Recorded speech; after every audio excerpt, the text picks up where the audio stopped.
जिस तरीके से इस चीज को मार्केट किया जाता है ना, वो एक्चुअली टोटली गलत है।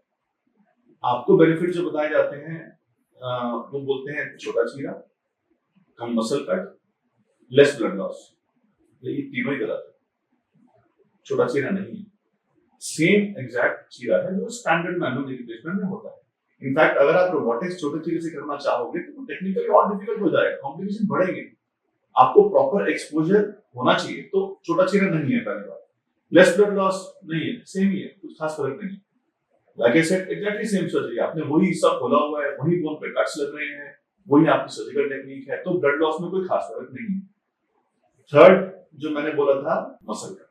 सो मसल कट जो है वो रोबोटिक्स से लिंक नहीं है। अंदर लिगामेंट्स जो कटते हैं वो रोबोटिक्स से लिंक है। मसल कट तो आप जो सर्जरी के लिए काटोगे वो कटेगा ही, क्योंकि आप घुटने पे जाना भी है, अंदर जाना है तो मसल से होके ही जाना है। एग्जैक्टली। अब आप कितना काटते हो वो उसके अलग सर्जिकल टेक्निक्स हैं। आप किसी भी टेक्निक से मैनुअल या रोबोटिक दोनों कर सकते हो, तो वो रोबोटिक का बेनिफिट नहीं हुआ। तो रोबोटिक के एक्चुअल बेनिफिट्स हैं वो, एक तो बता दिया, टिश्यू कम कटना, एक बैलेंसिंग बेटर होना। देखिए आपके दोनों तरफ लिगामेंट्स होते हैं, एक इधर एक इधर, बड़े बड़े। वो कितना टाइट और कितना लूज छोड़ना है वो बहुत इंपॉर्टेंट है।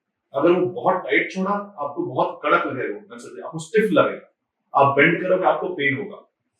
अगर आपने बहुत लूज छोड़ दिया तो आपको चलते हुए, कई लोग कहते हैं कट कट की आवाज आती है, वो ज्यादा आएगी, आपको लचक महसूस होगी।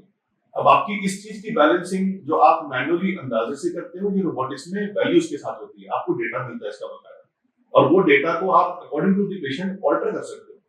तो फॉर एग्जांपल अगर कोई फीमेल पेशेंट है जिसके टिश्यूज लैक्स हैं, कई लोग आप देखते हैं, कई लोगों के जोड़ थोड़े से टाइट होते हैं, कईयों के लैक्स होते हैं, बाय बर्थ ही होते हैं, सबके अपने अपने जॉइंट्स की इलास्टिसिटी होती है। अगर आपको पहले ही पता है कि ये पेशेंट को टाइट जोड़ पसंद नहीं आएगा, तो मैं ऑलरेडी कंप्यूटर में उसको 0.51 या 1.5 मिलीमीटर का लूजनेस छोड़ूंगा, उसका मुझे डेटा मिलेगा। अगर मुझे उस लिगामेंट को टाइट रखना है तो मैं इसको 0 या -0.5 को उसकी वैल्यू छोड़ूंगा, ताकि वो लिगामेंट थोड़ा सा टाइट रहे। तो ये जो एक्यूरेसी है ना, ये रोबोटिक्स से आती है। इसी से बाद में आपके घुटने की फील आती है कि पेशेंट को 6 महीने 1 साल बाद घुटना फील कैसा होता है।